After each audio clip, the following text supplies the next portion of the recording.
والذی نفسی بیدہ، قسم ہے، یہ حضرت ابو عامر اشعری سے روایت ہے مسند احمد میں، والذی نفسی بیدہ ما جاءنی قط الا وانا عارفہ الا ان تکون هذه المرہ،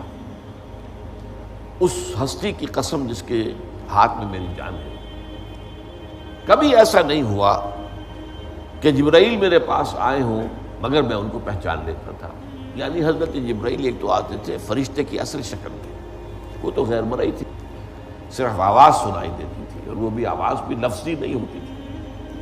بلکہ جیسے گھنٹیوں کی بنبناہٹ سی ہو، گھنٹیوں کے اندر جو آواز پڑ رہی ہوتی ہے، جیسے تار گھر میں کبھی گر گر گر یہ جو ہوتا تھا گٹ گر، لیکن اسی سے پھر میسج بنا لیا جاتا تھا، تو اس طرح کی آواز آتی تھی، اور اس کے ساتھ ہی وہ الفاظ کے ساتھ ہی مفہوم حضور کے قلب پر اتر جاتا تھا۔ تو وہی تو اس شکل میں آتی تھی، لیکن متعدد مواقع پر حضرت جبرائیل علیہ السلام انسانی شکل میں آئے، جس کا ایک واقعہ یہ ہے جو یہاں سامنے بیان آ گیا ہے۔ اور عام طور پر ایک نہایت خوبصورت صحابی تھے حضرت دحیہ کلبی رضی اللہ تعالیٰ، ان کی شکل میں آتے تھے، لیکن حضور پہچان جاتے تھے کہ یہ دحیہ نہیں ہے، یہ دحیہ کی شکل میں حضرت جبرائیل ہے۔